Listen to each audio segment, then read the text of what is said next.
എല്ലാവർക്കും നമസ്കാരം. ഒരു പുതിയ ബുക്കാണ് എൻ്റെ കയ്യിലിരിക്കുന്നത്. മാതൃഭൂമി ബുക്സ് പുറത്തിറക്കിയ എസ്.കെ. പൊറ്റക്കാടിൻ്റെ സംസാരിക്കുന്ന ഡയറി കുറിപ്പുകൾ എന്ന പുസ്തകമാണ്.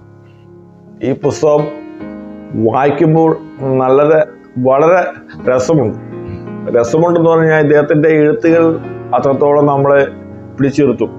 കാരണം മലയാളത്തിൽ ആദ്യത്തെ സഞ്ചാര സാഹിത്യകാരനാണ് എസ്.കെ. പൊറ്റക്കാട്. ഇദ്ദേഹത്തിന്റെ ബുക്കുകൾ ഞാൻ നേരത്തെ ചെറുപ്പത്തിൽ വായിച്ചിട്ടുണ്ട്.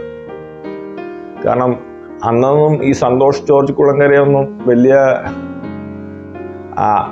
ആളായിട്ടില്ല. അന്നൊന്നും നവമാധ്യമങ്ങൾ ഇത്രത്തോളം നവമാധ്യമങ്ങൾ വന്നിട്ടുമില്ല ആ കാലഘട്ടത്തിൽ. എൻ്റെ ചെറുപ്പകാലഘട്ടത്തിൽ ഇദ്ദേഹത്തിന്റെ വലിയ ആരാധകനായിരുന്നു. അന്ന് പാഠപുസ്തകത്തിലൊക്കെ ഇദ്ദേഹത്തിന്റെ എന്താ പറയുക പാഠങ്ങളുണ്ടായിരുന്നു എസ്.കെ. പൊറ്റക്കാടിന്. അതൊക്കെ വായിക്കുമ്പോൾ വളരെ താല്പര്യത്തോടെ വായിച്ചുകൊണ്ടിരുന്ന വ്യക്തി കൂടിയാണ് ഞാൻ. അദ്ദേഹത്തിൻ്റെ ഓരോ വാക്കുകളും നമ്മളതിൽ വായിക്കുമ്പോൾ നമ്മളതിൽ ജീവിക്കുന്ന പോലെ അല്ലെങ്കിൽ ആ പ്രദേശം കാണുന്ന പോലെയൊക്കെ തോന്നും. അദ്ദേഹത്തിൻ്റെ ഈ സഞ്ചാര സാഹിത്യങ്ങൾ വായിച്ചു കഴിഞ്ഞാൽ നൈൽ ഡയറി അതുപോലെ ഒത്തിരി പുസ്തകങ്ങളുണ്ട്. ഈ പുസ്തകം വായിച്ചപ്പോൾ എനിക്ക് വളരെ നല്ലതായ പുസ്തകമാണ്. പക്ഷെ അത് ചില ആളുകൾ നമുക്ക് ഇഷ്ടപ്പെടുന്നില്ല. അതിൻ്റെ ഒരു കാരണമാണ് കോങ്കോ എന്നാൽ ആഫ്രിക്കൻ രാജ്യങ്ങൾക്ക് സ്വാതന്ത്ര്യം കിട്ടിയപ്പോൾ അദ്ദേഹം അതിനെപ്പറ്റി എഴുതിയേക്കുന്നത്. കാരണം കുരങ്ങന് പൂമാല കിട്ടിയ പോലെ എന്നാണ് ആ സ്വാതന്ത്ര്യം കിട്ടിയപ്പോൾ കാപ്പിരിക്ക് സ്വാതന്ത്ര്യം കിട്ടിയപ്പോൾ അതിനെ ആസ്പദമാക്കി അദ്ദേഹം ഈ ബുക്കിൽ എഴുതിയേക്കുന്നത് 53-ാം പേജിൽ. കാപ്പിരിക്ക് സ്വാതന്ത്ര്യം കിട്ടിയാൽ അവർ കാട്ടിക്കൂട്ടുന്നത് എന്തൊക്കെയാണെന്ന് അവർ തന്നെ ബോധ്യമുണ്ടാവില്ല. ഭരണാധികാരം കിട്ടിയാൽ സ്വച്ഛാധിപതിയായിട്ട് തൃപ്തിപ്പെടും. സ്വർണം, സ്ത്രീ, സുഖഭക്ഷണം ഇവയിലായിരിക്കും ശ്രദ്ധ. കാരണം ഈ പുസ്തകമൊക്കെ ഇപ്പോഴത്തെ കാലത്ത് ഇറങ്ങിക്കഴിഞ്ഞാൽ, അത് സോഷ്യൽ മീഡിയയിലേക്ക് ഇപ്പോഴത്തെ കാലത്ത് ഇറങ്ങിക്കഴിഞ്ഞാൽ ഭയങ്കര വിമർശനമായാണ് ഈ ഒരു പേജ് തന്നെ. കാരണം കുരങ്ങനെ പൂമാല കിട്ടിയ പോലെയാണ് ഇദ്ദേഹം ആഫ്രിക്കൻ രാജ്യങ്ങൾക്ക് സ്വാതന്ത്ര്യം കിട്ടിയപ്പോൾ അതിനെപ്പറ്റി എഴുതിയേക്കുന്ന ഒരു വാക്ക് തന്നെ.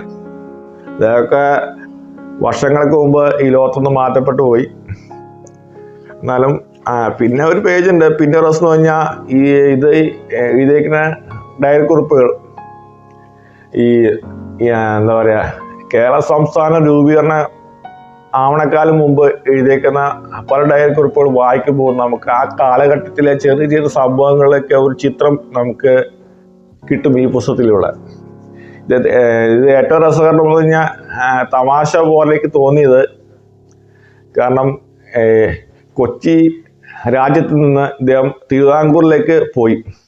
അരുക്കുറ്റി ആ ഭാഗത്ത് ഇദ്ദേഹം ബ്രിട്ടീഷ് നാണയങ്ങളും ഒക്കെ മാറ്റി തിരുവിതാംകൂർ അണയിലേക്ക് ഇദ്ദേഹം കൈമാറ്റം മാറ്റിയിട്ടാണ് തിരുവിതാംകൂർ രാജ്യത്തേക്ക് ഇദ്ദേഹം പോയത്. അതൊക്കെ ഈ പുസ്തകത്തിൽ രേഖപ്പെടുത്തിയിട്ടുണ്ട്. അപ്പൊ തിരുവിതാംകൂറിലെ ഒരു വീട്ടില് അതിഥിയായിട്ട് ഇദ്ദേഹം ചെന്നു. അപ്പൊ ആ വീട്ടിലെ അതിഥി ചോദിച്ചു, താങ്കൾ എവിടുന്നാ വന്ന് എവിടുന്നാ വന്നതെന്ന് വെച്ചു. കൊച്ചി. അവിടെയൊക്കെ മലയാളമാണോ സംസാരിക്കുന്നത് എന്നൊക്കെ അദ്ദേഹത്തോട് ചോദിച്ചത്രേ.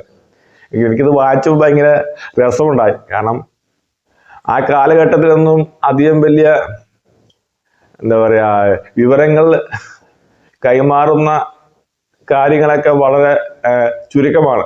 കാരണം അത്രത്തോളം ആളുകൾക്ക് അങ്ങോട്ടും ഇങ്ങോട്ടും ഒന്നും എന്താ പറയാ സഞ്ചാരമില്ലാത്ത ഒരു പ്രദേശങ്ങളാണ് ഈ കൊച്ചിയും തിരുവിതാംകൂറൊക്കെ.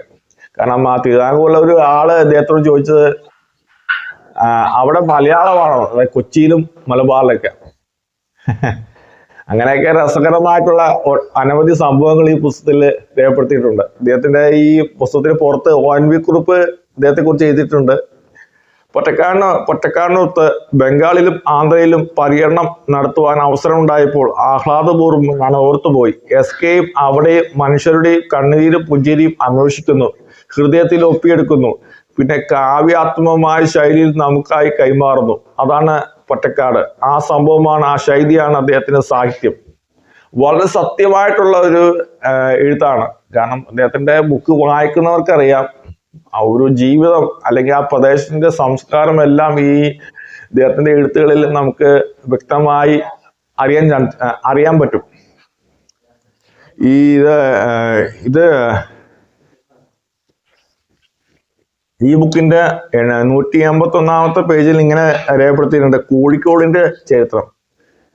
കാരണം ഈ കോഴിക്കോടിന്റെ ചരിത്രം എന്ന് പറഞ്ഞാൽ ഈ കാലഘട്ടമല്ല, അറബികൾ കോഴിക്കോട് വന്ന് തമ്പടിച്ചിരുന്ന ഒരു കാലഘട്ടത്തെ കുറിച്ച് ചെറിയൊരു ലഘു വിവരണം കൂടി ഈ പുസ്തകം നമുക്ക് നൽകുന്നുണ്ട്.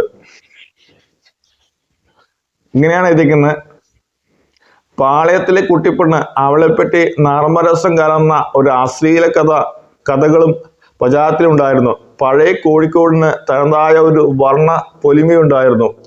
അറബികൾ ഇന്ന് ചുരുക്കമായി ഉരുക്കളിലും ഗോലുകളിലും കോഴിക്കോട്ടെ വ്യാപാരത്തിന് വന്നിറങ്ങാറുണ്ട്. എന്നാൽ പഴയ ദശകങ്ങളിൽ അറബികളെ നൂറുകണക്കിന് കോഴിക്കോട്ട് തെരുവുകളിൽ കാണാമായിരുന്നു.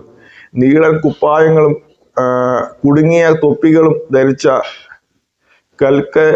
കൽക്കരി കർമ്മന്മാരായ കൂറ്റൻ കോലങ്ങൾ. അവരെ പഴക്കുലകൾ കയ്യിൽ പിടിച്ചു പഴങ്ങൾ ഉരിഞ്ഞു തിന്നു കൊണ്ട് കൂട്ടത്തോടെ തെരുവിലൂടെ നീങ്ങുന്നത് കൗതുകകരമായ കാഴ്ചയായിരുന്നു. വേനൽക്കാലത്താണ് അവരുടെ വരവ്. ആ കാലത്ത് തന്നെ കാബൂൾക്കാരും കൂട്ടമായി എത്തും. പട്ടണത്തിന്റെ അതിർത്തിയിൽ ആ വിചിത്ര വേഷക്കാർ തമ്പടിച്ച് കൂടും കത്തിയും കത്രിയും കല്ലുമാലയും തുടങ്ങിയ നാനാതരം വസ്തുക്കൾ അവർ തെരുവ് മൂലകളിൽ പേരം വിളിക്കും.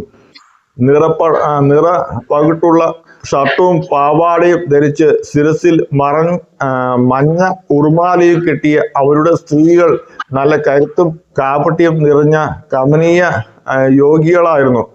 അവർ അക്രമം കാണിക്കാനും മടിക്കുകയില്ല.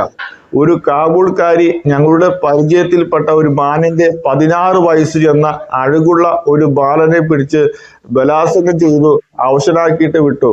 ഒരു സംഭവം എന്റെ ഓർമ്മയിൽ വന്നു. കണ്ടോ, ആ കാലഘട്ടത്തിൽ കോഴിക്കോടിന്റെ ഒരു പ്രദേശത്തിന്റെ ഒരു ചെറു വിവരണമാണ് ഈ പുസ്തകത്തിൽ രേഖപ്പെടുത്തിയിട്ടുണ്ട്. ആ കാലഘട്ടത്തിൽ അറബികളൊക്കെ ഉണ്ടായിരുന്നു. ഒത്തിരി സംഭവങ്ങളൊക്കെ രേഖപ്പെടുത്തിയ പുസ്തകമാണ്. ഓക്കെ, വായിക്കുക. ശരി.